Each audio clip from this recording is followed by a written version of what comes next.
Eh bien, bonjour à toutes et à tous. Bienvenue ici au cœur des salons du Musée des Pêcheries, bien évidemment à Fécamp, pour la présentation des vœux un petit peu particuliers de la municipalité. Vous allez comprendre pourquoi. Et tout d'abord, j'ai le plaisir d'accueillir votre maire, Marie-Agnès Poussier-Winsbach. Bonjour, merci de nous accueillir chez vous. Oui, des caméras, oui, les réseaux sociaux.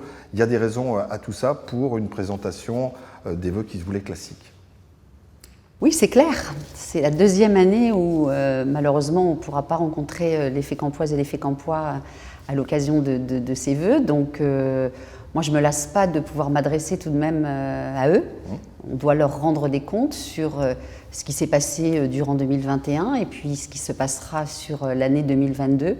Donc oui, nous sommes ici au musée en respectant les gestes barrières, la distanciation. Et j'invite tous mes concitoyens et concitoyennes à faire de même parce que nous le savons malheureusement, eh bien, ce nouveau variant circule et aussi chez nous. Et bien évidemment, nous y veillerons à chaque accueil d'adjoints, nous pratiquerons les consignes avisées. Alors, vous le disiez un instant, les actions passées, les actions à venir, comment ça va se passer finalement ces rendez-vous qu'on fixe au Fécampois ? Alors c'est un petit peu particulier, moi j'ai pas voulu être toute seule à parler, non pas parce que j'en ai pas envie, mais parce que quand on est maire, c'est aussi une équipe qu'on gère, c'est pas le maire qui fait tout, ce sont des adjoints, des conseillers municipaux délégués, des conseillers municipaux, et donc c'est à tous ceux qui chaque jour prennent des responsabilités, s'engagent, que j'ai tenu aussi à donner la parole, notamment aussi pour rappeler ce qui s'est passé en 2021 et quels sont nos objectifs en 2022. Et puis à l'issue de cette semaine, je présenterai formellement mes vœux à la population. Je trouve que c'est aussi plus dynamique que d'écouter pendant un quart d'heure, 20 minutes la même personne. Merci Madame le maire pour cette présentation. Vous l'avez compris, nous allons retrouver tout au long de cette semaine les différents adjoints et adjointes. Écoutez, c'est aussi la magie de la vidéo. On va retrouver tout de suite, en fait, Jean-Marie Demondion, qui est adjoint en charge des grands projets et des services techniques. Jean-Marie Demondion, bonjour.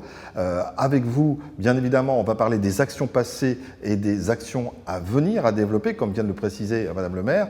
Mais peut-être deux mots pour vous présenter, vous. Eh bien, je suis un ancien chef d'entreprise qui a pris sa retraite en 2019, ce qui m'a permis de répondre à la demande de Madame le maire de prendre ce poste d'adjoint en charge des services techniques, à la suite de Gilles Cordevant qui avait assuré cette fonction les 6 années précédentes. Et Fécampois depuis déjà un certain nombre d'années. Fécampois depuis 1993. Pour les Fécampois, je ne suis pas certain d'être encore un Fécampois. Alors, deux questions simples. La première, retour en arrière sur l'année qui vient de s'écouler. Si vous aviez 2-3 actions sur lesquelles vous êtes investi, importantes, quelles seraient-elles ? Nous avons beaucoup travaillé sur les RPA de la ville pour les moderniser, assurer l'isolation, refaire, les rendre beaucoup plus conviviales. Et puis nous avons eu beaucoup de travaux dans la ville. D'ailleurs, les Fécampois nous ont reproché d'avoir des chantiers un peu partout.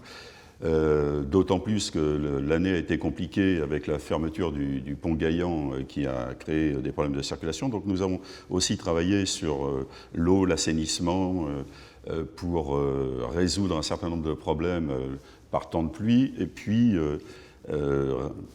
commencer à résoudre le problème de la station d'épuration qui a malheureusement nous a créé quelques soucis. Voilà. Et bien sûr travailler avec les bureaux d'études et tous les services sur tous les projets 2022, c'est ceux qui intéressent le plus les Fécampois, je pense.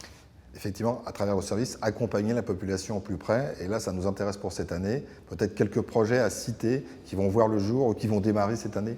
Alors, on est toujours dans la continuation de projets en cours et d'autres qui démarrent. Ce qui va vraiment démarrer en 2022, c'est tout ce qui tourne autour de la circulation douce pour favoriser les déplacements, notamment en vélo. Donc la création à certains endroits de pistes cyclables, de zones protégées.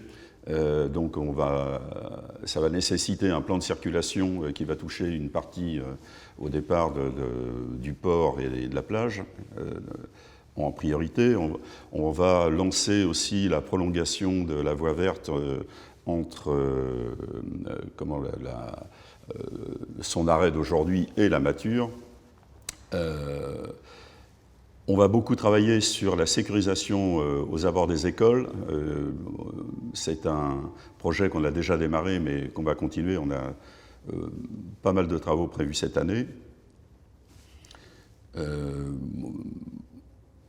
Alors, on recherche aussi à sécuriser la circulation, donc sans doute à diminuer la vitesse en ville dans un certain nombre de rues, donc un passage à 30 km/h partout où ce sera possible.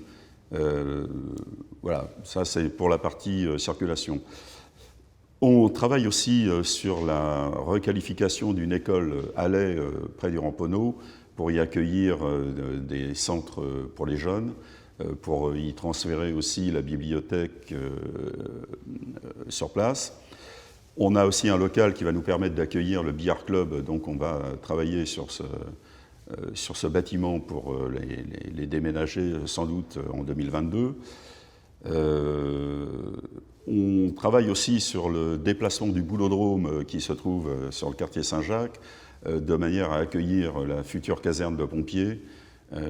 Voilà, donc des projets, il y en a beaucoup.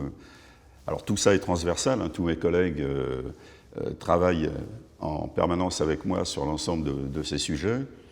Tous les services techniques, que ce soit la voirie, les bâtiments, les espaces verts, sont mobilisés à fond. D'ailleurs, les espaces verts vont être beaucoup sollicités en 2022 parce qu'on va tenter d'avoir la 4e fleur pour la ville. Bon, voilà quelques...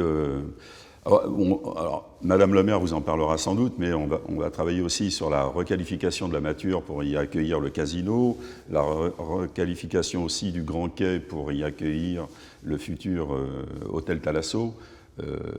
Donc beaucoup de travail pour les services. Merci Jean-Marie Demandur. Vous aurez remarqué au passage l'utilisation du présent. On démarre juste l'année, vous êtes déjà dedans. On fait. On voit bien que les projets, les actions sont des choses qui vous tiennent à cœur et qu'elles vont suivre leur cours tout à fait naturellement tout au long de cette année. Voilà, première intervention d'élu. Après Madame le maire, on vous donne rendez-vous dans d'autres petites capsules, on appelle ça comme ça, vidéo, pour la suite de la présentation des actions passées, mais aussi de celles qui nous intéressent bougrement pour cette année qui vient de commencer. On vous dit à très bientôt.